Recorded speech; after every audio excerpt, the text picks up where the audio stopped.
சரி, கர்த்தருடையதான செய்திக்கு நேராக போக போகிறோம். ஆண்டவர் நம்மை ஆசீர்வதிப்போ புது வருஷத்தில் நமக்கு நல்ல ஒரு வாக்குத்தத்தத்தை தந்தார்.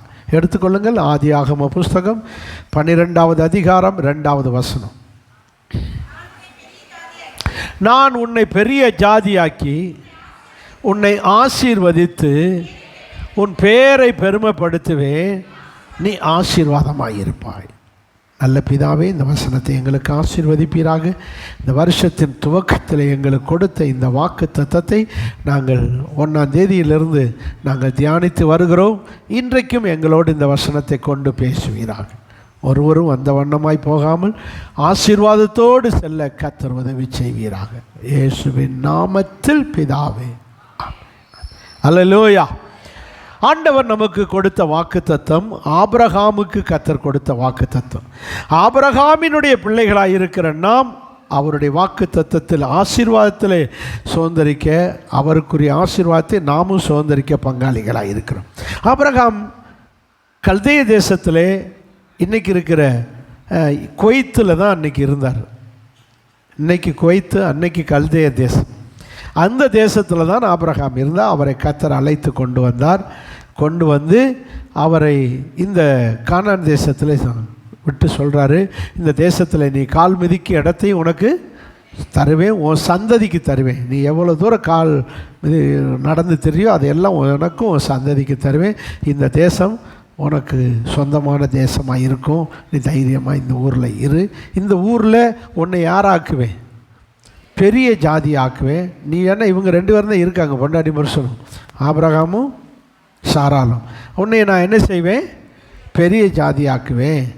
அப்புறம் உன்னை நான் என்ன செய்வேன்? ஆசீர்வதிப்பேன். அப்படி ஆசீர்வதித்த போது உனக்கு ஆசீர்வாதம் கிடைக்க கிடைக்க உன் பேர் என்ன செய்யும்? பெருசாயிரும். பெருசு உன் பேர் பெருமைப்படும். பெருமைப்படும்னா பிரபல்யமாயிரும். உன் பேர் பிரபல்யமாகும். உன் பேர் பிரபல்யமாகும்போது நீ மற்றவங்களுக்கு யாராயிருவ? போச்சு, ஆசீர்வாதமாக இருப்பேன். உனக்கு ஆசீர்வாதம் வந்து உன் ஆசீர்வாதத்தில் மற்றவங்களும் ஆசீர்வாதமாயிருவாங்க. இப்படி ஆண்டவர் ஆபிரகாமுக்கு ஒரு நல்ல வாக்குத்தத்தத்தை கொடுத்தார். இதில் மேலே கீழே நம்ம கொஞ்சம் விட்டுட்டு அட்டையில் போடுற அளவுக்கு சிம்பிளாக எடுத்துக்கிட்டோம். உன்னை ஆசீர்வதித்து உன் பேரை பெருமைப்படுத்து. அல்லேலூயா. பேரை பெருசாக்க போகிறார், பேரை பெருமைப்படுத்த போகிறார். ஏன்னா பேர் ரிப்பேராக கிடக்கு, பேர் நாரி போய் கிடக்கு, பேர் மங்கி போய் கிடக்கு, பேர் ஒரு மாதிரியாக இருக்குது. இந்த பேரை மாற்றி உங்கள் பேரை பிரபல்யமாக்கி உங்கள் பேரை 4 பேர் சொல்கிற அளவுக்கு அப்படி ஒரு பேரை ஒரு மாற்ற போகிறார். விசுவாசிக்கிறீங்களா? நடக்கும், நடக்கும். கெட்ட குமாரனுடைய பேர் நல்ல குமாரனை மாற்றலையா? அவன் மனம் திரும்பின உடனே அவனை எல்லாரும் என்ன செய்கிறாங்க? பாராட்டி அவங்க அப்பா விருந்து வைக்கிறார், இது பண்ணுறாரு. இதுபோல் நமக்கு பேர் ரிப்பேராக கிடக்கலாம். நம்ம பேரை கர்த்தர் மாற்றி ஆசீர்வதிக்க போகிறார். எப்போ இந்த பேர் மாறும்? ஆசீர்வதிக்கும் போது. எப்போ மாறும்? அவர் ஆசீர்வதிக்க ஆசீர்வதிக்க பேர் என்ன செய்யும்? மாறிக்கிட்டே வரும். யாரை ஆசீர்வதிப்பார்? எப்படிப்பட்ட கிறிஸ்தவனை ஆசீர்வதிப்பார்? நீதிமானாய் வாழுகிற கிறிஸ்தவனை ஆசீர்வதிப்பார். Very good. யாரை ஆசீர்வதிப்பார்? அப்போ கிறிஸ்தவர்கள் எல்லாரையும் ஆசீர்வதிப்பார்னு சொல்லலை. கிறிஸ்தவர்கள் எல்லாரும் ஆசீர்வாதமாக இருப்பாங்கன்னு சொல்ல. கிறிஸ்தவங்க எல்லாரும் பேரையும் பெருமைப்படுத்துவேன்னு சொல்லலை. யாரை? நீதிமானாய் வாழுகிற கிறிஸ்தவனை தான் ஆசீர்வதித்து பேரை பெருமைப்படுத்துவாங்க. 2வது, கருணை கண்ணன் ஆசீர்வதிக்கப்படும். கருணை குணம், இரக்க குணம், கஞ்ச பிசினாரி அல்ல. கருணை குணம், இரக்க குணம். சரிதானா? நல்ல சமாரியன் இருக்கான் அந்த ஊரில். பெரிய பாஸ்டர் ஆசாரியன், சின்ன பாஸ்டர் லேவியன், இவங்கெல்லாம் பார்த்துட்டு போகிறாங்க. யாரும் இரக்கம் காட்டலை, கருணை காட்டலை. அந்த பக்கமாக வந்த ஒரு ஹிண்டுனா யார்? சமாரியன். சமாரியன் ஆகிய ஒரு ஹிண்டு வந்து அவன் இறக்க குணம் காட்டுறான். அவன் கருணை குணம் காட்டி அவன் அந்த காயப்பட்ட இடத்துல மருந்து போட்டு தன்னுடைய வாகனத்தில் ஏற்றி கொண்டு போய் ஆஸ்பத்திரியில் சேர்த்து தான் காசை கொடுத்து, ஐயா இந்த ஆஸ்பத்திரி செலவுக்கு வச்சுக்கோங்க வைத்தியத்துக்கு, மீதி ஏதாவது பில்லு வந்துச்சுன்னா, ஆஸ்பத்திரியில் பில்லு வந்துச்சுன்னா நான் வரும்போது தாரேன், இப்போ என்கிட்ட இல்லை, உனக்கு வைத்தியம் பண்ணி காப்பாற்றி விடுங்க, பாவம் யார் பற்ற பிள்ளையோ இப்படி அடிபட்டு கிடக்கேன்னு சொல்லி அந்த ஹிண்டுக்கு இருக்கிற கருணை கோணம் பைபிளில் அவன் எழுதி வச்சிருக்கு. நாம் கருணை காட்டினால் நம்மளை பற்றி பரலோகத்தில் எழுதப்படும். அந்த சமாரியனுடைய கருணை குணத்தை பைபிளில் எழுதி வச்சு ஊர் பூரா இன்னைக்கு பேசுது. இன்னைக்கு சர்ச்சுகளுக்கே பேர் நல்ல சமாரியன் சார் இல்லையா? அப்போது இந்த அளவுக்கு கருணை குணம், இரக்க குணம், உதவி செய்கிற குணத்தை நாம் வளர்த்து கொண்டால் நம்மையும் இந்த வருஷத்தில் ஆசீர்வதித்து பேரை பருவப்படுத்தார். மூணாவது யாரை? செம்மையானவர்களை, ரைட் பர்சன், அப்ரைட் பர்சன், செம்மையான கிறிஸ்தவனை ஆசீர்வதிப்பார். நேரமாகுது. நாலாவது, கர்த்தருக்கு பயப்படுகிற கிறிஸ்தவனை ஆசீர்வதிப்பார். அப்போ கிறிஸ்தவன்லேயே கர்த்தருக்கு பயப்படாதவன் இருக்கான், கர்த்தருக்கு பயப்படாத கிறிஸ்தவன் இருக்கான். கர்த்தருக்கு பயப்படாததுக்கு காரணம் என்ன சொல்லலையோ? 2வது ஆறாவதுல 3வது சொன்னேன், சொல்லலையோ? எடுங்க சீக்கிரத்தில். என்னாகம புஸ்தகம். கர்த்தருக்கு பயப்படுதல் என்பது ஒரு சப்ஜெக்ட். கர்த்தருக்கு பயப்படுதல் என்பது ஒரு சப்ஜெக்ட். முதல் அதை வச்சுட்டு அப்புறம் இங்கே என்ன ஆகுத்துக்குவாங்க. சங்கீத புஸ்தகம் 34:11.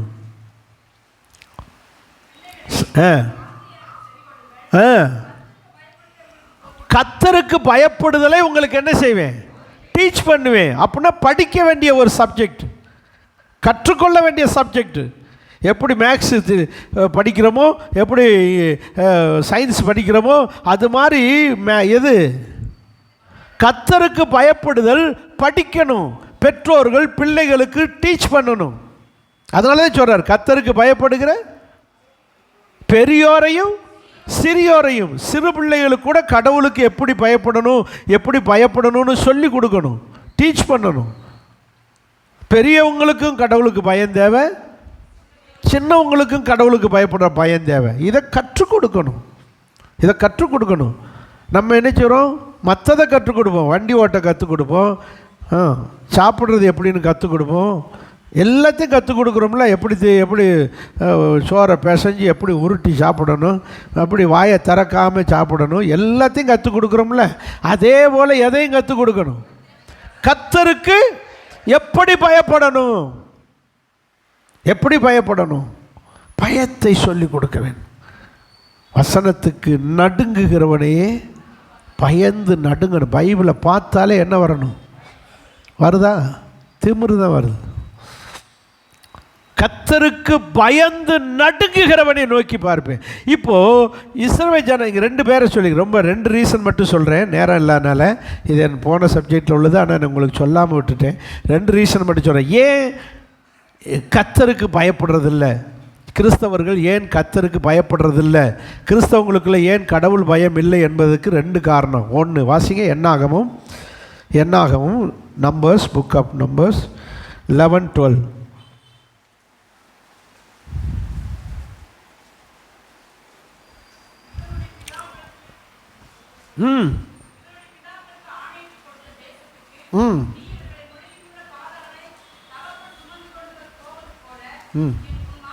இல்லை, தப்பாக வாசிக்கிறீங்க.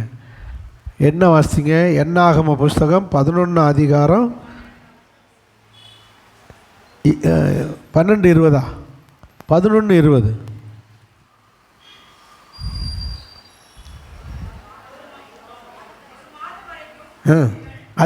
அதே தான். நீங்கள் காடையை 1 மாதத்துக்கு சாப்பிடுவீங்க. டெய்லி காடை தான், சிக்கன். நம்ம பாஷையில் சொன்னால் டெய்லி சிக்கன் தான். எத்தனை நாளைக்கு? 1 மாதத்துக்கு. கேரள் ரவுண்டில் போட்ட மாதிரி ஒரே சிக்கன் தான். 1 மாதத்துக்கு நீங்கள் நல்ல காடையை சாப்பிடுவீர்கள்.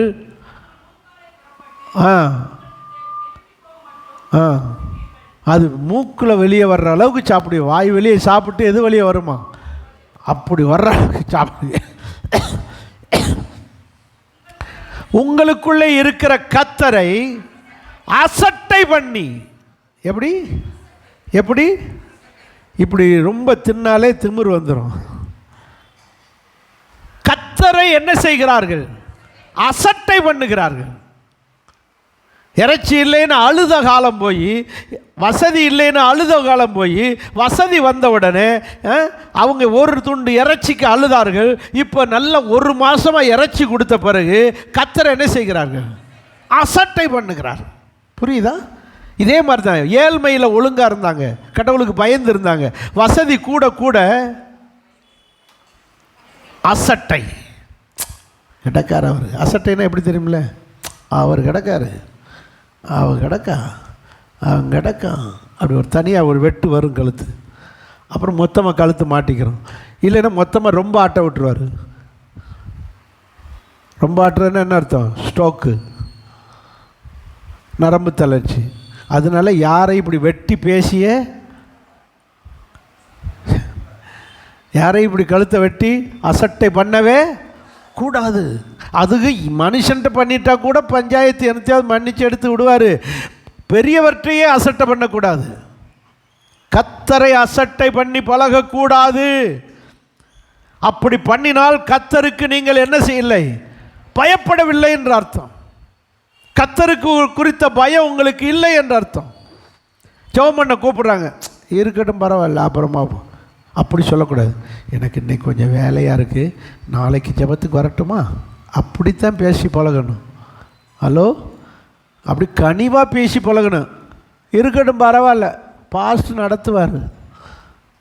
நேரம் ஆகுது சர்ச்சுக்கு போவோம், பாடிக்கிட்டு தானே இருப்பாங்க, பாடட்டும் போவோம். அப்படி அசட்டை பண்ணுறது, பாட்டை, ஆராதனையை, ஒர்ஷிப்பை அசட்டை பண்ணுறது. இந்த மாதிரி கர்த்தரை அசட்டை பண்ணினால் உங்களுக்குள் என்ன இல்லை? தேவ பயம் இல்லை, கர்த்தரை குறித்த பயம் இல்லை என்று அர்த்தம். தேவ பயமே ஜீவ ஊற்று. ஆகவே அசட்டை பண்ணி பழகாதீர்கள். நிர்விசாரம், நிர்விசாரம், இதெல்லாம் அசட்டையின் ஒரு பகுதிகள். நாம் அசட்டை பண்ணக்கூடாது. ரெண்டாவது வாசிங்க, 2 சாமுவேல் 6:7. உடன்படிக்கை பெட்டியை வண்டியில் வச்சு கூட்டிகிட்டு வர்றாங்க. அப்போது ஒருத்தர் என்ன செஞ்சான்? ஊசா என்பவன் கர்த்தருக்கு ஊசா என்பவன் மேலே கோபம் வந்துருச்சு. அவனுடைய துணிவின் நிமித்தம் தேவன் அங்கே அவனை அடித்தார். அப்போது ஒரு மனுஷனை தேவன் அடிக்கிறதற்கு காரணம் துணிவு. துணிவு. அப்போ கிறிஸ்தவர்களுக்குள்ளே தெய்வ பயம் இல்லாமல் போகிறதற்கு 2வது ரீசன் துணிவு, திமிருன்னு அர்த்தம். துணிவு. என்ன தைரியம் இருந்தால் சர்ச்சுக்குள்ளேயே சண்டை போடுவேன். ஹலோ, இருக்கட்டுங்க, அவங்க செஞ்சது தப்பாகவே இருக்கட்டும், ஆனாலும் எங்கே நிற்கிறோம் என்கிற சொல்லுங்க. பயம் இல்லையே, தேவ ஆலயத்துக்குள்ளே நிற்கிறேன், தேவன் அதை என்னை பார்க்கிறார் என்ற பயம் இல்லை, துணிவு. சில சபைகளில் இது நடக்குது. நம்ம சர்ச்சுக்களை சண்டை போட்டியன்னு வச்சுக்கோங்களேன், ஏசுநாட்டை காட்டி கொடுத்து இழுத்து விட்டுருவேன். சர்ச்சுக்களை மட்டும் நம்ம சர்ச்சில் சண்டையே வராது. அல்லையா சொல்லுங்க. சர்ச்சுக்களை சண்டை பயம் இருக்கணும். இன்றைக்கி சில கிறிஸ்தவர்கள் சர்ச்சுக்குள்ளேயே சண்டை போட காரணம், பிரச்சனை பண்ண காரணம், இதுக்கெல்லாம் காரணம் அவர்களுக்குள்ளே என்ன இல்லை? தேவ பயம் இல்லை. அவர்களுடைய துணிவின் நிமித்தம் அப்படி செய்கிறார்கள். துணிவு. ஒரு கிறிஸ்தவனுக்குள்ளே அப்படி ஒரு அகங்காரமான துணிவு வரவே, அது நம்ம பாஷையில் சொன்ன நெஞ்சு திமிரு, நெஞ்செலும்பு. நெஞ்செலும்பாக கொடுங்க. கடையில் என்ன வாங்குகிறோம்? நெஞ்சு எலும்பு கொடுங்க. நெஞ்சு எலும்பு. இவங்க நெஞ்சு எலும்பு. நமக்குள்ளே நெஞ்சு திமிரு வரவே கூடாது. பயம் இருக்கணும். ஒரு கிறிஸ்தவன் ஏன் கடவுளுக்கு பயப்படுவதில்லை என்றால் 2 ரீசன் மட்டும் சொல்லியிருக்கேன், மற்றெல்லாம் இப்போ சொல்ல நேரம் இல்லை, இன்னும் நிறைய பார்க்கணும். 2 ரீசன். ஒன்று அசட்டை, இன்னொன்று துணிவு. இது இருக்கிறவன் தெய்வத்துக்கு என்ன செய்ய மாட்டான்? பயப்பட மாட்டான். நீங்கள் 2 நம்ம இல்லாமல் அடக்கமாய், அமைதியாய், சாந்தமாய், தீமையை சகிக்கிறவர்களாய், விட்டு கொடுக்கிறவர்களாய், கர்த்தரை சார்ந்து நிற்கிறவர்களாய் இருந்து பாருங்கள். உங்களுக்காக கர்த்தர் யுத்தம் பண்ணுவா. உங்களுக்காக அவர் போய் சண்டை போடுவார். அவர் உங்கள் காரியங்களை எல்லாம் உங்களுக்கு சாதகமாக முடிச்சு கொடுப்பாரு. நீங்கள் மட்டும் துணிவாக நடந்துக்கிறாதீங்க. அடக்கமாக இருங்க, சகிப்புத்தன்மையோடு இருங்க, பொறுமையாக இருங்க. கர்த்தர் உங்களுக்காக செய்வார். நீங்கள் தெய்வ பயத்தை விட்டு விடாதீர்கள், தெய்வ பயத்தை இழந்து விடாதீர்கள். தெய்வத்துக்கு பயந்து அஞ்சி நடுங்குங்கள். தெய்வ பயமே நம்மளை ஆசீர்வதிக்கும். கர்த்தருக்கு பயப்படுகிற பெரியோரையும் சிறியோரையும் ஆசீர்வதிப்பார். அவர் ஆசீர்வதிக்க சரி. 4வது ரீசன் முடிஞ்சிருச்சு. 1, நீதிமானாக இருக்கிற கிறிஸ்தவனை ஆசீர்வதிப்பார், கருணைக்கார கிறிஸ்தவனை ஆசீர்வதிப்பார், செம்மையான கிறிஸ்தவனை ஆசீர்வதிப்பார், கர்த்தருக்கு பயப்படுகிற கிறிஸ்தவனை ஆசீர்வதி. இன்றைக்கி செய்தி வாசிங்க. இதெல்லாம் போன சாப்டர் கொஞ்சம் ரிமைண்ட் பண்ணியிருக்கேன். நீதிமொழிகள் புஸ்தகம் 28ஆம் அதிகாரம் 20ஆம் வசனம். ப்ராவர்ப்ஸ் 28:22. யாருங்க? உண்மையுள்ள மனுஷன் பரிபூர்ண ஆசீர்வாதத்தை பெறுவாங்க. அடுத்து, எப்படிப்பட்ட கிறிஸ்தவனை ஆசீர்வதித்து பெயரை பெருமைப்படுத்துவார்? சொல்லுங்க. உண்மையுள்ள கிறிஸ்தவனை ஆசீர்வதிப்பார். அதில் என்ன சொல்றார் தெரியுமா? மற்றவனுக்கெல்லாம் சாதாரண ஆசீர்வாதம். இந்த டைப்பு கிறிஸ்தவன் இருக்கான் பாருங்க. யாரு? உண்மையுள்ள கிறிஸ்தவன் இருக்கான் பாருங்க. உண்மையுள்ளவனுக்கு மட்டும் எப்படி ஆசீர்வாதமா? பரிபூர்ண ஆசீர்வாதம். அப்போ ஒரு கிறிஸ்தவனிடத்திலே தேவன் எதிர்பார்ப்பது ஃபெய்த்ஃபுல்னஸ். உண்மையாக இருக்கணும், உண்மை கிறிஸ்தவனாக இருக்கணும், உண்மையாக இருக்கணும், அறிஞ்ச சத்தியத்தில் உண்மையாக இருக்கணும், அறிஞ்ச சத்தியத்தில் உண்மையாக இருக்கணும், கர்த்தருக்கு உண்மையாக இருக்கணும், வீட்டுக்கு உண்மையாக இருக்கணும், வாங்குகிற வேலை செய்கிற முதலாளிக்கு உண்மையாக இருக்கணும், தொழிலில் உண்மையாக இருக்கணும், கம்பெனியில் உண்மையாக இருக்கணும், கவர்மெண்ட்னா வேலையில் உண்மையாக இருக்கணும், கம்பெனினா கம்பெனியில் உண்மையாக இருக்கணும். உங்களுடைய காரியங்களில் நீங்கள் எப்படி இருக்க வேண்டும்? உண்மையாக இருக்கணும். அல்லேலூயா சொல்லுங்க. திருட வாய்ப்பு கிடைக்கும், ஏமாத்துகிற வாய்ப்பு கிடைக்கும், யார்கிட்டையும் பணம் கையாடுகிற வாய்ப்பு கிடைக்கும், ஏமாத்துகிற வாய்ப்பு இருக்கும், படிக்காதவங்க வருவாங்க. கவனமாக இருக்கணும். அல்லேலூயா. சில கடை வச்சுருப்பாங்க, கணக்கு தெரியாது, படிக்காதவங்க வருவாங்க. அவங்க படிக்கலைன்றக்காக நீங்கள் ஏமாற்றவே கூடாது. நீங்கள் அவன் படிக்கலைன்னு ஏமாத்தினா உங்கள் பிள்ளைக்கு படிப்பே வராமல் போயிடும். உங்கள் பிள்ளைக்கு படிப்பு வராது. நாளைக்கு உங்கள் பிள்ளைக்கு இன்னொருத்தண்ட போய் என்ன செய்வான்? ஏமாறுவான். எதை விதைக்கிறாயோ யாரையும் படிப்பு இல்லை, எல்லாரும் எல்லாத்தையும் கற்றுக்கொள்ளவே முடியாது. சிலர் சில சப்ஜெக்டில் சில காரியங்களில் அவங்க அனுபவசாலியாக இருப்பாங்க, எக்ஸ்பர்ட். இப்போ நான் பைபிளில் இருக்கேன், என்ன மாதிரி நீங்கள் பைபிளில் இருக்க முடியாது. சிலருக்கு இபி டிபார்ட்மெண்ட்டில் அவங்க அதில் நல்லா எந்தெந்த அதிகாரிக்கு என்னென்ன பவர் அப்படின்னு கரெக்டாக இருப்பாங்க. போலீஸ் டிபார்ட்மெண்ட்டு போலீஸில் என்னென்ன பவர், யார் யார் என்ன, அதில் அவங்களுக்கு தெரியும். அவங்கள பற்றி இவங்களுக்கு தெரியாது, இவங்களை பற்றி ஓரளவுக்கு தான் தெரிஞ்சிருப்பாங்க, அவ்வளோ தெளிவாக வராது.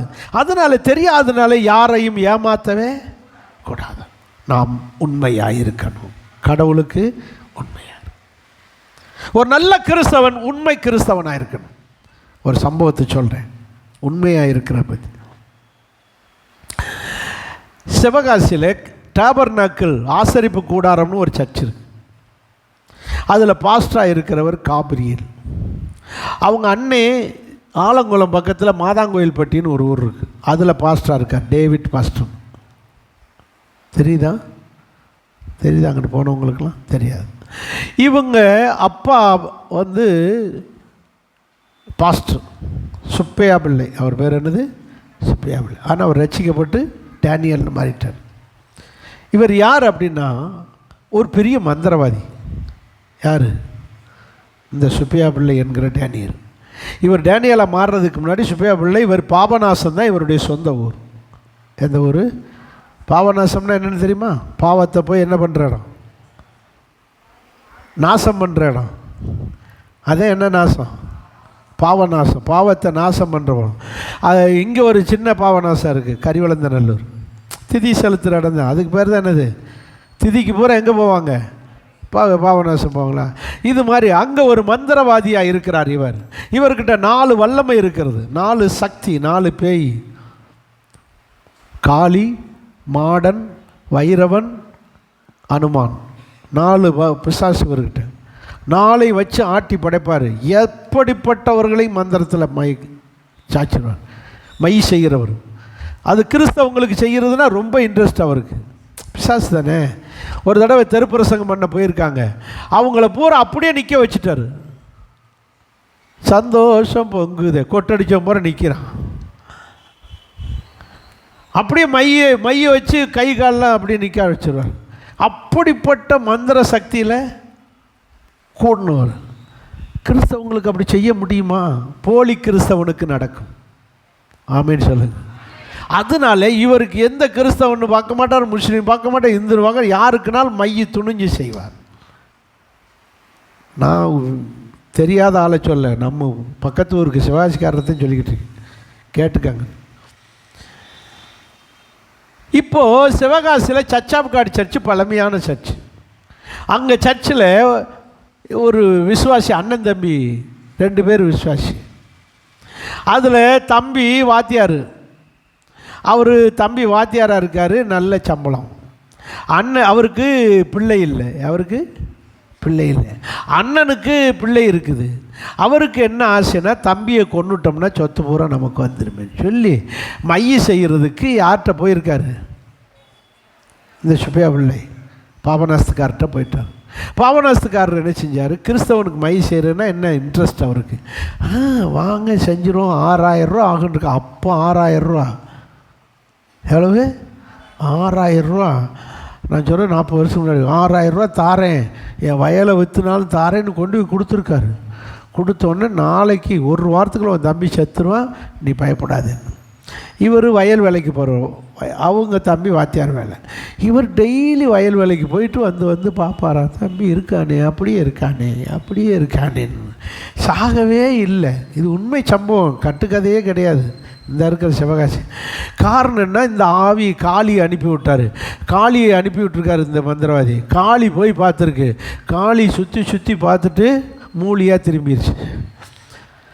அந்த வாத்தியாரை ஒன்றுமே செய்ய முடியலை, காளி மூலியாக போச்சு. அதுக்கு பிறகு வைரவன்னா யார்? நாய்க்கு என்ன பேருன்னே தெரியல. அட நாய்களா அப்படின்னு சொல்லி திட்டுவாங்க. நாய்க்கு என்ன பேர்? பிசாசு பேர். நம்மளாம் இந்து குடும்பத்தில் தானே வந்தோம், அப்புறம் கதை எதுக்கு? நம்ம நாய்க்கு பேர் வைரவன், டீசெண்டான பேர். ஏன்னா வைரவனா என்னமோ ஒன்று. அப்போது அந்த பேயை அனுப்பி விட்ருக்காங்க. அந்த பேயும் போய் சுற்றி பார்த்துட்டு வந்து இது என்ன செஞ்சுருக்கு? வந்த உடனே இந்த பூசாரிக்கு, இந்த சாமி மந்திரவாதிக்கு ஒரு அட்டி இங்கேன்னு விழுந்து கிடந்துட்டார். அது போய் அங்கே ஜெயிச்சிருச்சுன்னா இது ஒன்றும் கொடுக்க வேண்டியதில்லை. இங்கே இது கொடுத்தேன். வரும்போது அது கோபத்தில் வரும், இப்படிப்பட்ட இடத்துக்கு என்னை அனுப்பி வச்சிருக்கியடான்னு சொல்லி. அது வரும்போது இங்கே சேவல் ரெடியாக இருக்குன்னு ரத்த பலி கொடுக்கணும்.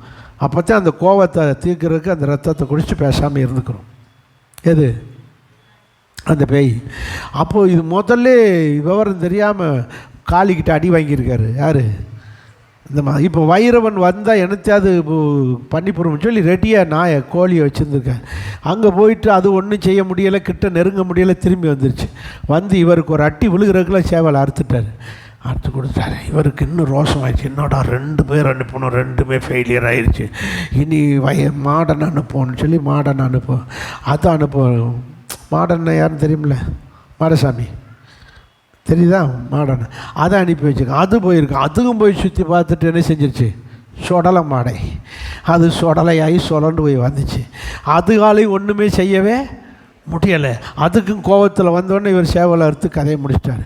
இவர் ரொம்ப டயர்டாயிட்டார். நம்முடையதான மந்திர தொழிலில் இப்படி ஒரு ஃபெயிலியரா, இது என்னன்னு கண்டிப்பாக அறிஞ்சே ஆகணுமே அப்படின்னு சொல்லி இவர் என்ன செஞ்சார்? கடைசி நபர் யார்? அனுமான்னா யார்? குரங்குகளை தான், பேய்களுக்கு பேரை பாரு. குரங்கு, நாய், பூனை, கழுதை. யார்? குரங்கு அனுப்பி வைக்கிறார். இவங்க அது தெரியாமல் தான் இவங்க பூரா பேரை டீசெண்டாக வச்சுக்கிட்டு இருக்காங்க. இப்போ இது குரங்காகிய அனுமான் அனுப்பி வச்சாங்க.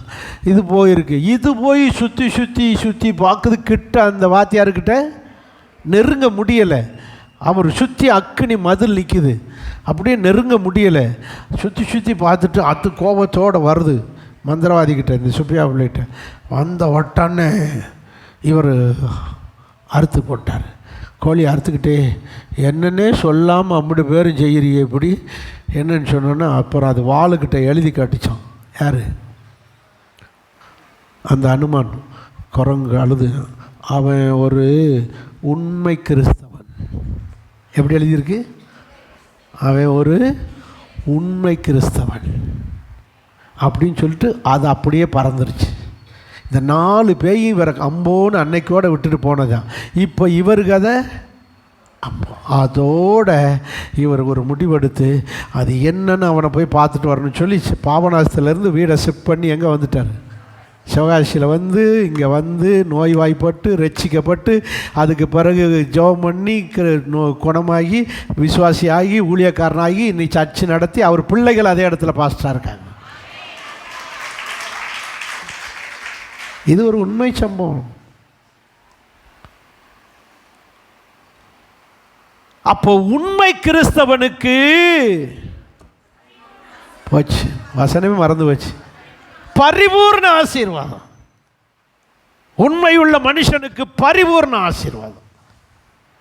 நாம் உண்மையான கிறிஸ்தவனாக இருந்தால் இப்போ வெளியே தெரியாது. நம்ம 4 பேரை போல் சேலையை கட்டி 4 பேரை போல் பேண்ட் ஷர்ட்டை போட்டு 4 பேர் வாங்குகிற கடையில் அரிசியை வாங்கி சாப்பிட்டு பொங்கி எடுத்து வந்து 4 பேரை போல் உட்காந்துக்கிட்டு இருப்பியோ இங்கன்னு. ஆனால் உங்களுக்குள்ளே இருக்கிற அபிஷேகம், உங்களுக்குள்ளே இருக்கிற மகிமை வெளியில் யாருக்கும் தெரியாது. இந்த 4 பிசாசுகளுக்கு தெரிஞ்சிருக்கும்.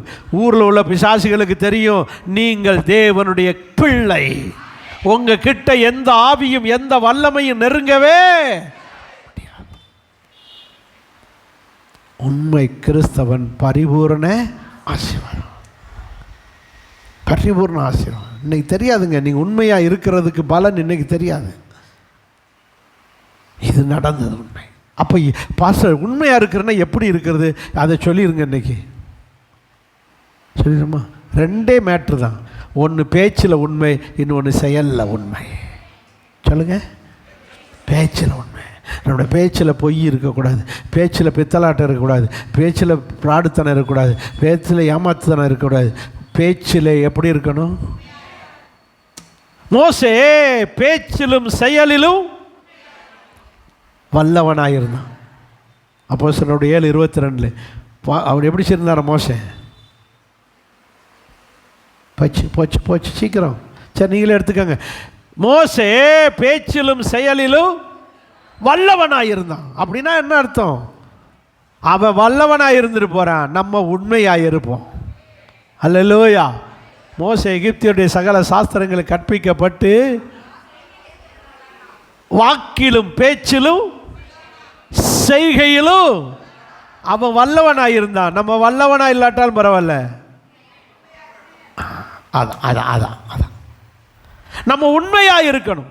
பேச்சில் உண்மை, பொய் பேசக்கூடாது, பிராடுத்தனம் பண்ணக்கூடாது, பித்தலாட்டம் பண்ணக்கூடாது, ஏமாற்றக்கூடாது, வஞ்சகம் பண்ணக்கூடாது, யாரையும் அப்போ வஞ்சிக்கக்கூடாது.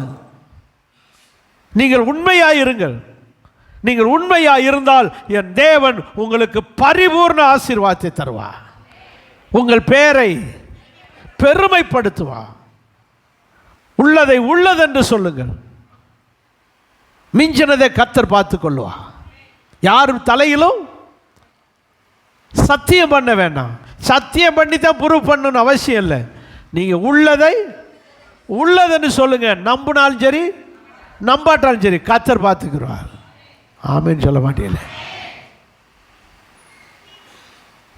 நீங்கள் பனைமரத்துக்கு அடியில் இருந்து பாலை குடித்தா கூட கல் குடிச்சேன்னு சொல்லுவாங்க. அதை பற்றி கவலைப்படாதீங்க. நீங்கள் பாலையே குடிங்க. நீ குடித்ததை உண்மைன்னு சொல்லுங்க. இல்லை பனைமரத்தில் ஏது பால், கல் தானே அப்படின்னு அவங்க சொல்லுவாங்க, பதினி தானே சொல்லுவாங்க. நீங்கள் உள்ளதுன்னு சொல்லுங்கள். மிஞ்சினதை கர்த்தர் பார்த்து கொள்ளுவான். ஆமேன்னு சொல்லுங்க பார்க்கலாம். பேச்சிலே உண்மை. நேரமாகறதுனால கடகடன்னு சொல்கிறேன். 2வது செயலிலே ஆக்டிவிட்டீஸ், ஆட்டிடியூடு. உங்களுடைய கிரியைகளிலே யாராயிருங்கள்? உண்மையாயிருங்கள். ஒரு கிறிஸ்தவன் உண்மையாக இருக்க வேண்டும். இந்த டியூட்டியிலே உண்மையாக இருக்க வேண்டும். செயல்னு வரும்போது எது வருது? டியூட்டி. குடும்பத்திலே உண்மையாக இருக்க வேண்டும். கடமை. குடும்பத்திலே உண்மையாக இருக்க வேண்டும். உங்களுடையதான ஒரு ஒரு ஒரு ஒரு உண்மை, உங்களுடையதான ஒரு கம்பெனியில் வேலை பார்த்தீங்கன்னா அந்த கம்பெனிக்கு உண்மையாக இருங்க. அவங்க முதலாளி தப்பு பண்ணுவாங்க, உங்கள் உழைப்பு கேட்ட சம்பளம் கொடுக்க மாட்டாங்க. அதுக்காக நீங்கள் வேலையில் உண்மையாக இருக்கக்கூடாது. நீங்கள் உண்மையாகவே இருக்கணும். எதிர்ப்பேன், நான் ஃபைட் பண்ணுவேன், எங்களுக்கு சட்டம் அப்படி சொல்லுது, தொழிலாளர் சட்டம் சொல்லுது. எந்த சட்டம் சொன்னாலும் நம்ம சட்டத்தின்படி மல்யுத்தம் பண்ணவே வேண்டாம். நமக்கு அது வேண்டாம். பைபிள் என்ன சொல்லுது? ரோமர் 13:1. ரோமர் 13:1. ரோமர் 13:1. எந்த மனுஷனும் மேலான அதிகாரம் உள்ளவர்களுக்கு கீழ்ப்படிங்க. உங்கள் ஆஃபீஸருக்கு கீழ்ப்படிங்க, உங்கள் நிர்வாகத்துக்கு கீழ்ப்படிங்க, உங்கள் சூப்பர்வைசருக்கு கீழ்ப்படிங்க, உங்கள் மேனேஜருக்கு கீழ்ப்படிங்க, உங்கள் பிரின்சிபலுக்கு கீழ்ப்படிங்க, உங்கள் வாத்தியாருக்கு கீழ்ப்படிங்க. ஓ, நாம் மேலான அதிகாரம் உள்ளவர்களுக்கு கீழ்ப்படியணும். கர்த்தர் மீதியை பார்த்துக்கொள்வா. அல்லேலூயா. உலகம் என்ன சொல்லிக் கொடுக்கும்? Fight for rights. அவங்க அநியாயம் பண்ணுறாங்க, நீ அதுக்காக நீ போராட சொல்லி கொடுப்பான். அதான் கம்யூனிசம். நம்ம கம்யூனிஸ்டோடு சேரவே கூடாது. நம்ம பைபிள் இஷ்டத்துக்கு வரணும். பைபிள் என்ன சொல்லிக் கொடுக்குறது? அதிகாரத்துக்கு என்ன செய்ய? கீழ்ப்படி. மேனேஜ்மெண்ட்டு தப்பு பண்ணுவாங்க, அவங்க நிர்வாகம் பண்ணுறாங்க, அவங்களுக்கு அவங்க நிர்வாகம், அவங்க கம்பெனி, அவங்க ஆஃபீஸு, அவங்க காரியம், அவங்க ஸ்கூலு, அவங்க காலேஜ், அவங்க அப்படி தான் பண்ணுவாங்க. நம்ம ஜெபம் பண்ணால் கர்த்தர் நமக்கு நீதி வாங்கி கொடுப்பா. நம்ம உண்மையாக இருந்தால் நமக்கு நீதி வாங்கி கொடுப்பா. யாரோடு மோதவே கூடாது. நீங்கள் உங்கள் டியூட்டியில் யாராக இருங்க? உண்மையாக இருங்க. உங்கள் டியூட்டியில் நீங்கள் உண்மையாக இருங்க. நீங்கள் உண்மையாக இருங்க. கர்த்தர் அதற்குரிய பலனை தருவா. ஸோ உங்கள் செயலிலே உண்மையாக இருங்க. இயேசு கிறிஸ்து அவர் எப்படி உண்மையாக இருக்கிறார்னு பார்ப்போமா? வாசிங்க 1 யோவான் 1:9. அவர் செயலில் எப்படி இருக்கிறார்? 1 John chapter 1:9. நாம் நம்முடைய பாவங்களை அறிக்கையிட்டால் நம்முடைய பாவங்களை எல்லாம் மன்னித்து எல்லா அநியாயத்தையும் நீக்கி நம்மை சுத்திகரிப்பதற்கு அவர் உண்மையுள்ளவராயிருக்கிறார். இயேசு உண்மையுள்ளவராயிருக்கிறார். நம்ம ஒரு காரியத்தை செய்ய சொல்கிறார், நீ உன் பாவத்தை அறிக்கையிடுன்றாரு. அதை மட்டும் நம்ம செஞ்சிட்டோம்னா நம்மளை மன்னிக்கிறது, நம்மளை கழுவுறது, நம்மளை நீதிமான் ஆக்கிறது, நம்மளை ஆசீர்வதிக்கிறது, இந்த மாதிரி காரியத்தில் அவர் உண்மையுள்ளவராயிருக்கிறார். அவருடைய செயலில் அவர் உண்மை. நம்ம செயலிலே நாம் உண்மையாக இருக்கணும். நம்முடைய பாவத்தை அறிக்கை செய்யணும். அவ்வளோதான் நம்ம வேலை. பாவங்களை மறைக்கிறவன், அறிக்கை செய்கிறவன் இரக்கம் பெறுவான். அப்போ நாம் நம்முடைய செயலில் உண்மையாக இருக்கணும். நாம் தப்பு செஞ்சிட்டோம், தப்பை ஒத்துக்கங்க, அறிக்கை பண்ணுங்க. அவர் மீதியை அவர் பார்த்துக்கிறார். ஆண்டவரே, நான் தெரியாமல் பண்ணிட்டேன் சொல்கிறான். பார்த்துங்க, சிலுவையில் இருந்த 2 கல்லலில் ஒருத்தர் சொல்கிறான், நாம் தப்பு செஞ்சோம்டா, நம்ம நியாயமாக தண்டிக்கப்படுறோம். இவர் என்னடா தப்பு பண்ணார்? ஒரு தப்பும் பண்ணாமல் நம்மளை மாதிரி தண்டிக்கப்படுறாரான். அவன் நியாயத்தை சொல்கிறான் பாருங்க. அவன் தன் பாவத்தை ஒத்துக்கொண்டு அறிக்கை பண்ணுகிறான். ஆண்டவர் அவனுக்கு அப்போவே ரிவார்டு கொடுக்குறாரு. அவன் உண்மையை பார்த்து சொல்கிறாரு, இன்னைக்கு என்னோடு கூட பரதேசி, நான் உண்மையாக வாழ்ந்து பரதேசிக்கு போகிறேன். நீ பாவத்தை அறிக்கை செஞ்சதுனால இன்றைக்கி நீ பரதேசிக்கு வரப்போகிற. ஆகவே நம் செயலிலே உண்மையாய் இருக்கவே. நம்முடைய தேவன் உண்மையாக இருக்கிறார். நம்முடைய பாவங்களை அறிக்கையிட்டால் மன்னிக்கிறது, கழுவுறது, நீதிமானாக்கிறது, எல்லாத்திலையும் அவர் உண்மையாக இருப்பார். உண்மையாக இருக்கிறார். இன்னொரு வசனத்தை பாருங்கள். 1 கொரிந்தியர் 10:13. சீக்கிரம் 1 கொரிந்தியர் 10:13. மனுஷனுக்கு நேரிடுகிற சோதனையே அல்லாமல் வேற சோதனை உங்களுக்கு வருவதில்லை, நேரிடுவதில்லை. இந்த விஷயத்தில் சோதனைகள் உங்களுக்கு வருகிற விஷயத்திலே தேவன் எப்படி இருக்கிறாராம்? உண்மை உள்ளவர். ரட்சிக்கப்பட்டுட்டீங்க, கிறிஸ்தவன் ஆயிட்டிய, உங்களுக்கு அதனால சர்ச்சுக்கு வந்துட்டியா, வந்து மாட்டிக்கிட்டியா, உனக்கு என்ன சோதனைனாலும் நான் தருவேன் அப்படின்னு தருகிறவர் அல்ல. யாருக்கு என்ன சோதனை கொடுக்கணும், எவ்வளவு சோதனை கொடுக்கணும், எவ்வளவு நாள் கொடுக்கணும், எவ்வளவு நேரம் கொடுக்கணும், எவ்வளவு வருஷம் கொடுக்கணும், யார் இதை தாங்குவா, யார் இந்த சோதனையை தாங்க மாட்டா என்று அறிந்து அவரவர் திராணிக்கு தக்க, எப்படி சொல்லிக்கு பாருங்க வசனத்தை, உங்கள் திராணிக்கு மேலாக அவர் சோதிக்கப்படுவதற்கு இடம் கொடுக்காமல் உங்களை சோதிக்கிற விஷயத்திலே அவர் உண்மையுள்ள தேவன். அவர் செயலிலே உண்மையாயிருக்கிறார். ஆகவே கிறிஸ்தவர்களாகிய நாம் உண்மையாயிருக்க வேண்டும், உண்மையாயிருக்கணும். அவர் எப்படி உண்மையாக இருக்கார்? சோதிக்கிற விஷயம், மன்னிக்கிற விஷயம், பரிசுத்தப்படுத்துகிற விஷயம், ஆசீர்வதிக்கிற விஷயம், எல்லாத்திலும் அவர் உண்மையாக இருக்கிறது போல நாமும் சர்ச்சுக்கு போகிற விஷயத்தில் உண்மையாக இருக்கணும். 8:30 மணிக்கு சர்ச்சுனா 9 மணிக்காவது வரணும்ல. வார்டில் 9:30க்கு பிறகு வந்து நானும் சர்ச்சுக்கு போனேன்னா சர்ச்சுக்கு போகிறதுல நீங்கள் என்ன இல்லை, சரி உள்ளதே வந்துட்டோம், வந்த பிறகாது பைபிளை படக்குன்னு வச்சுட்டு கையை தட்டி, இந்த பாட்டு தான் புஸ்தகமே இப்போ கிடையாது, பாட்டு இதில் வருது, பார்த்து பாடுவோம். இது பாட்டு இதில் வர்றதே நீங்கள் எது தட்டுறதுக்கு? கையை ஃப்ரீயாக கொடுத்ததே கையை தட்டுறதுக்கு தான்.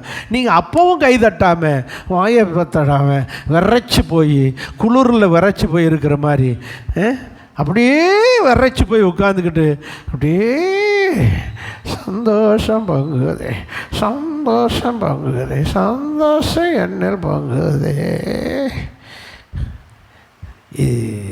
இப்படி விரைச்சி போய் பாடினா எப்படி நியாயம்? நீங்கள் அப்போ பாடுகிறதுல கைதட்டுறதுல என்ன இல்லை? உண்மை இல்லை. காணிக்கை கொடுக்கிறதுல உண்மை இல்லை. உண்மையாக இருக்கணும். வசனத்தை கேட்கறதுல, பிரசங்கம் கேட்கறதுல உண்மையாக பைபிளை திறந்து எடுக்கணும். பைபிளை எத்தனை பேர் கொண்டு வந்திருக்கீங்க? பைபிள் ஆப்பு உண்மையான செல்ஃபோனில் வரும், ஆனால் அது நீங்கள் பிரட்டிக்கிட்டு இருக்க முடியாது, அது நமக்கு ஒத்து வராது. நீ பைபிளை தான் படிக்கிறியா இல்லை வேறு என்னத்தையும் பார்க்குறியான்னு தெரியாது. பைபிள்னால் பைபிளோடு தான் வரணும். ஆமேன்னு சொல்லுங்க எல்லோரும். இன்னும் கொஞ்சம் காலத்தில் பைபிளும் கிடைக்காத காலம் வரப்போகுது. ஏன்னா இப்போ பைபிள் எல்லாம் இந்த ஆப்பு வந்த பொண்ணை யாருமே வாங்கிறது கிடையாது. பைபிள் சொசைட்டிலேருந்து கம்ப்ளைண்ட் வருது, பைபிள்லாம் அச்சடித்து அப்படியே இருக்குன்னு. இனி பைபிள் அச்சடிக்கிறதும் இல்லாமல் போயிடும். பைபிள் பஞ்சம் வரப்போகுது. நீங்கள் பைபிளை வாங்கி பைபிளை பிரட்டி வாசிக்க பழகணும். அல்லையா சொல்லுங்கள். பைபிள் படிக்கணும், பைபிள் வாசிக்கிறதுல உண்மையாக இருக்கணும். நீங்கள் நல்ல உண்மையாக இருந்தால் நல்லாக புரியும். உங்களை மாதிரி தானே நானும் இந்து தானே, இந்து குடும்பத்திலேருந்து வந்தேன். எனக்கு தெரிகிற பைபிள் ஏன் உங்களுக்கு இன்னும் வரல? நீங்கள் பைபிள் காலேஜெல்லாம் ஒன்றும் இல்லை, பேக்ரவுண்டு மட்டும்தான் சொல்லுவாங்க. கதை சுருக்கம் மாதிரி, சினிமா பார்க்குறதுக்கு முன்னாடி கதை சுருக்கம்லாம் அவ்வளோதான் இருக்கும், அவ்வளோதான் சொல்லிக் கொடுப்பாங்க. நம்ம தான் டெவலப் பண்ணணும். வாஸ்து வாஸ்து வாஸ்து வாஸ்து எந்த புஸ்தகத்தில் என்ன சம்பவம் இருக்குது, என்ன நடந்திருக்கு, அப்புறம் அதுக்கு பிறகு அதில் என்னென்ன நுணுக்கமாக வார்த்தைகள் சொல்லியிருக்கு, இப்படி படிக்கணும். ஸோ நீங்கள் பைபிளை படிக்கிறதுல உண்மையாக இருக்கணும், ஆராதிக்கிறதுல உண்மையாக இருக்கணும், வாயை திறந்து துதிக்கிறதுல உண்மையாக இருக்கணும். உங்கள் சவுண்டு பக்கத்தில் உள்ளவங்களுக்காவது கேட்கணும். பாஸ்டர் கேட்குதோ இல்லையோ, சபைக்கு கேட்குதோ இல்லையோ, உங்கள் சவுண்டு அட்லீஸ்ட்டு நீங்கள் பாடுறது துதிக்கிறது பக்கத்தில் உள்ளவங்களுக்காக கேட்டு அதுக ஒரு விரைச்சி போயிருந்தா, ஐயோ இவங்கெல்லாம் பாடுறாங்களேன்னு ரோசை வந்து அதுகளே என்ன செய்யணும்? பாடணும். இப்படி நாம் கர்த்தருடைய காரியங்களிலே உண்மையாக இருந்து பாருங்கள், என்ன ஆசீர்வாதம் கிடைக்கும்? என்ன ஆசீர்வாதம் கிடைக்கும்? பரிபூர்ண ஆசீர்வாதம். உண்மையுள்ளவன் கடைசி காரியம் இதோட முடிக்க போகிறேன் இந்த வருஷம். வாசிக்க சீக்கிரம். கடைசி கலாத்தியர் புஸ்தகம் 3ஆம் அதிகாரம் 9ஆம் வசனம். அடுத்து யாரை கர்த்தர் ஆசீர்வதிப்பார்? 1, அடுத்து உண்மையுள்ள கிறிஸ்தவனை ஆசீர்வதிப்பார். 2வது வாசிங்க,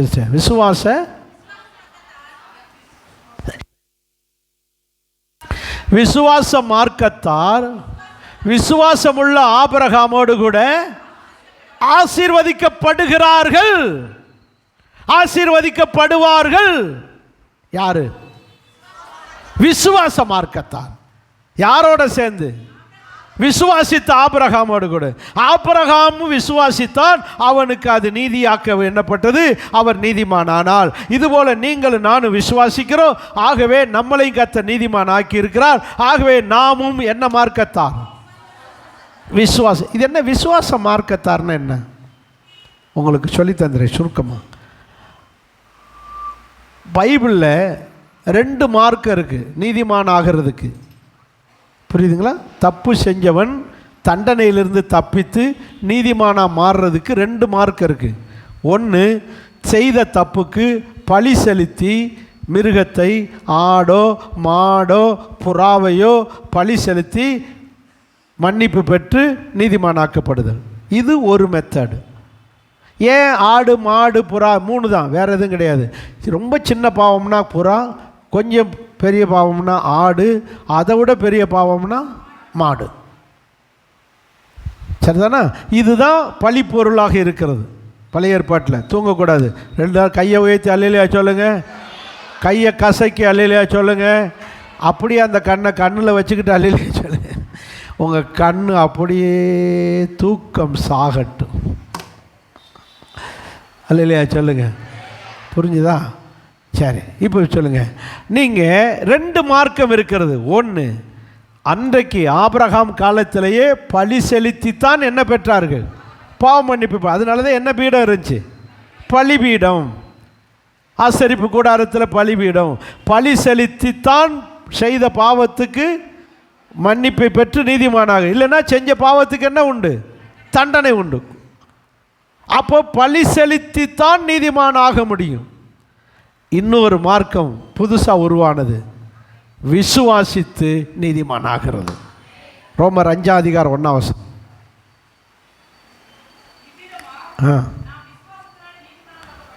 விசுவாசத்தினால் நீதிமானாக்கப்பட்டு இருக்கிறோம். என்னது?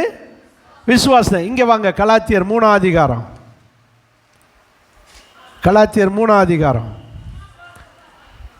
6 பாருங்க, வாசிங்க. ஆபிரகாம் தேவனை விசுவாசித்தான், அது அவனை நீதிமானாக்கியது. எல்லாரும் சேர்ந்து வரலையா சொல்லுங்க. அப்போ பழி செலுத்தாம தேவனை விசுவாசித்து நீதிமானாகி இருக்கிறார். யாரு? அப்போ ஆபிரகாம் காலத்தில் 2 மார்க்கம் இருந்தது. ஒன்று பழி செலுத்தி நீதிமானாகிற மார்க்கம், இன்னொன்று விசுவாசித்து நீதிமானாகிற மார்க்கம். ஆபிரகாம் பழி செலுத்தாமலே விசுவாசத்திலே நீதிமானாகி இருக்கிறான். நீங்களும் நானும் பழி செலுத்தாமலே நீதிமான் ஆகிறோம். என்ன செய்ய? ஏன்னா இயேசு நமக்காக சிலுவையில் என்ன ஆயிட்டாரு? பலி ஆயிட்டார். அந்த பலியை விசுவாசித்து எனக்காக ஒரு பலி ஆயிட்டாரு, எனக்காக ஒரு ஆட்டுக்குட்டியாக மாறி இருக்காரு. அது என்ன ஆடு? தேவ ஆடு. என்ன ஆடு? கடவுளாகிய ஆடு. அவங்க தேவ ஆட்டுக்குட்டியாக அவர் மரித்ததினால் அந்த இயேசுவை விசுவாசிக்கிறேன், எனக்காக பலி ஆயிட்டியலே, என்னை மன்னிச்சிருங்கப்பான்னு கேட்கும்போது அவர் என்னை மன்னித்து என்னை யாராக்கி விட்டார்? சொல்லுங்க. இது எதில் கிடைச்ச? இப்போ நான் நீதிமான் ஆகியிருக்கேன் விசுவாசத்தில். யாரை போல? ஆபிரகாமை போல. இப்போ நான் என்ன மார்க்கத்தார்? விசுவாசம். இதுக்கு மேலே பாடம் நடத்தவே என்னால் முடியாது சார். அல்லையா சொல்லியிருக்கேன். எல்லாரும் சேர்ந்து வர அல்லையா சொல்லுங்க. ஸோ நாம் எல்லோரும் என்ன மார்க்கத்தார்? விசுவாச மார்க்கத்தார். விசுவாசத்திலேயே நீதிமான் ஆகிறோம். இப்போ விசுவாசத்திலேயே ஆசீர்வதிக்கப்பட போகிறோம். ஆமேன். இப்போ ஆபிரகாமை இந்த மாதிரி நீதிமான் ஆக்கினது மட்டுமல்ல, அவனை ஆசீர்வதிக்கிறார். அதே 3ஆம் அதிகாரத்துக்கு வாங்க, 9ஆம் வசனத்தில் பாருங்க. இல்லை 9ஆம் வசனம் இல்லை, 7ஆம் வசனத்து.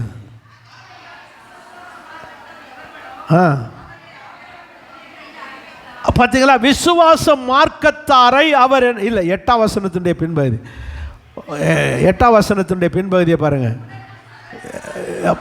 விசுவாச நடுவில் பாருங்க, சகல ஜாதிகளும் உனக்குள்ளே சகல ஜாதிகளும் ஆசீர்வதிக்கப்படும். சத்தம் அவர் அல்லையா சொல்லுங்க. அப்போ விசுவாச மார்க்கத்தாராகிய நாம் ஆபிரகாமை போல நாமும் ஆசீர்வதிக்கப்படுவோம். அவருக்கு எப்படி ஆசீர்வாதம் வந்துச்சு? அவர் பலி செலுத்தாமலே எப்படி ஆசீர்வாதம் வரும்? அவர் பலி செலுத்தாமல் விசுவாசத்தில் நீதிமானாகி, விசுவாசத்தில் தேவனுடைய பிள்ளையாகி, விசுவாசத்திலேயே ஆசீர்வாதத்தை வாங்கிட்டார். சொல்லுங்க. இந்த பாருங்க 7ஆம் வசனத்தில், விசுவாச மார்க்கத்தார் எவர்களோ அவர்களே ஆபிரகாமின் பிள்ளைகள். ஆகவே நீங்களும் நானும் ஆபிரகாமை போல விசுவாசத்திலேயே பாவ மன்னிப்பை பெற்று நீதிமான் ஆயிட்டோம். இப்போ விசுவாசத்தினாலேயே பிள்ளை ஆயிட்டோம். விசுவாசத்தினாலேயே நாமும் ஆசீர்வதிக்கப்படுறோம். புரிஞ்சவங்க அல்லையா சொல்லுங்க பார்க்கலாம். அப்போ நீங்களும் நானும் விசுவாச மார்க்கத்தாராய் கரெக்டாக இருந்தால் ஆசீர்வாதம் கிடைச்சிடும். யாரை போல? அப்படி ஆசீர்வதிச்சிட்டாருன்னா அதுக்கு பிறகு யாராயிரும்? பேரை பெருமைப்படுத்திடும். ஆசீர்வதிக்க ஆசீர்வதிக்க என்ன ஆகிக்கிட்டே இருக்கும்? பேர் பெருமை ஆகிட்டு பேரை படுது. ஆண்டவர் நம்மளை ஆசீர்வதிக்க ஆசீர்வதிக்க நம்முடைய பேரை என்ன செய்வார்? பெருமைப்படுத்திக்கிட்டே இருப்பார். அப்போ யாருக்கெல்லாம் ஆசீர்வாதம்? நீதிமானாகிய கிறிஸ்தவனுக்கு ஆசீர்வாதம், கருணை குணமுள்ள கிறிஸ்தவனுக்கு ஆசீர்வாதம், செம்மையான வாழ்க்கை வாழுகிறவனுக்கு ஆசீர்வாதம், கர்த்தருக்கு பயப்படுகிற கிறிஸ்தவனாக இருந்தால் அவனுக்கு ஆசீர்வாதம், உண்மையுள்ள கிறிஸ்தவனாக இருந்தால் அவனுக்கு ஆசீர்வாதம், விசுவாச மார்க்கத்தாராக இருந்தால் ஆசீர்வாதம். இதில் ஒரு காரியத்தை மட்டும் சொல்லிடுறேன். வாசிங்க, எபிரேயருக்கு எழுதின நிருபம். அது சொல்ல மறந்துட்டேன், அதை மட்டும் சொல்லிட்டேன்னா எனக்கு கம்ப்ளீட்டடு. வாசிங்க 11:6. விசுவாசம் இல்லாமல் தேவனுக்கு பிரியமாய் இருப்பது கூடாகாரியம். தேவனிடத்திலே தேவன் ஒருவர் உண்டு என்று என்ன செய்ய வேண்டும்? விசுவாசிக்க வேண்டும். ரெண்டாவது, அவரை தேடுகிறவர்களுக்கு பலன் அளிக்கிறார் என்று விசுவாச மார்க்கத்தாரே நாம் எதை விசுவாசிக்க வேண்டும்? சொல்லுங்க. 2 காரியம் இருக்கு. ஒன்று, தேவன் ஒருவர் உண்டு என்று விசுவாசிப்பது. விசுவாச மார்க்கத்தாராகிய நாம் எதை விசுவாசிக்க வேண்டும்? 2 காரியத்தை விசுவாசிக்கணும். ஒன்று, தேவன் ஒருவர் தான் உண்மையான தெய்வம் என்று விசுவாசிக்கணும். அது யாரு? இயேசுதான் உண்மையான தெய்வம். அவர்தான் என்னுடைய பாவத்துக்காக மரித்தவர். அவர்தான் என் பாவத்தை மன்னிக்க தகுதி உள்ளவர். அவர்தான் எனக்கு மோட்சத்தை கொடுக்கக்கூடியவர் என்று அவரை விசுவாசிக்க வேண்டும். அப்படி யாராவது டவுட் இருக்கா? இந்த விசுவாசத்தில் ஏதாவது டவுட் இருக்கா? எப்படி முருகனை கூப்பிட்டா கூட கிடைச்சிருமா? திருப்பதியை கும்பிட்டா இதை கிடைக்கும். அதுவும் கத்தர் தானே சொல்கிறாங்க. லார்டு வெங்கடேஸ்வரான் இருக்கு, இவரும் லார்டு கத்தர்னு சொல்லி 2 லார்டையும் போட்டு பார்ப்போமா? லார்டு முருகன்னு சொல்லியிருக்கு. அதனால் அதையும் நோ. எத்தனை பேருக்கு முன்னாடி லார்டு கத்தர்னு போட்டாலும் இவர் ஒருவரே ஒரிஜினல் கத்தர். இவர் ஒரிஜினல் கத்தர். அதெல்லாம் டூப்ளிகேட், இவரை காப்பி அடித்தது. கத்தர்னா அர்த்தம் சொன்னேன். எத்தனை பேர் கிறிஸ்மஸுக்கு வந்தவங்களுக்கு தெரியும் கத்தர்னா என்ன அர்த்தம்?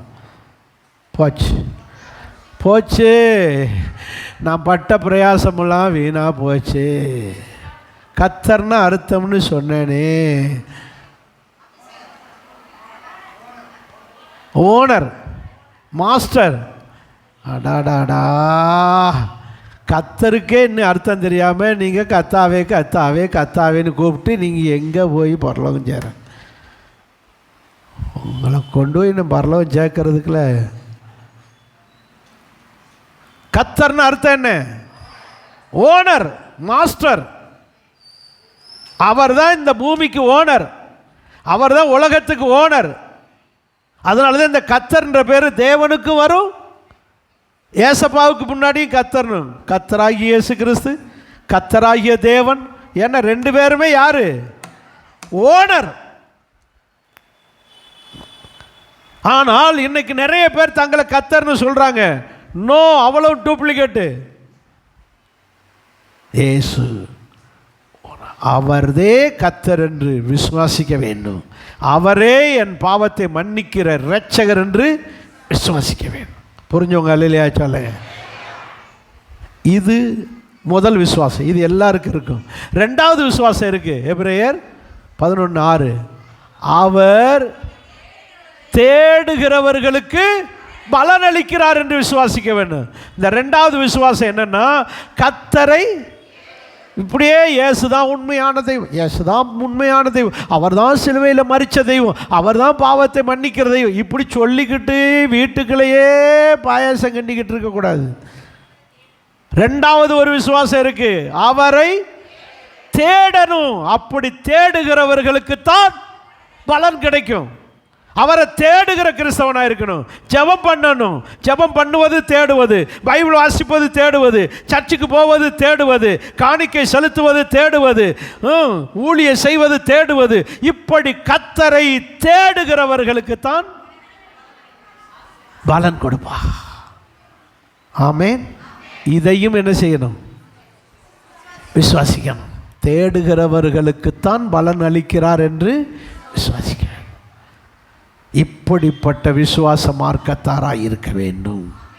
கர்த்தரை தேடுகிற விசுவாச மார்க்கத்தாராக இருக்க.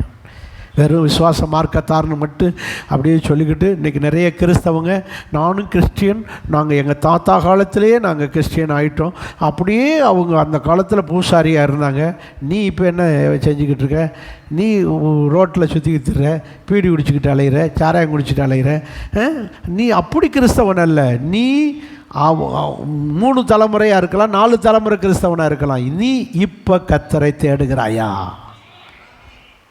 கர்த்தரை தேடுகிறவர்களுக்குத்தான் பலன் அளிப்பார்.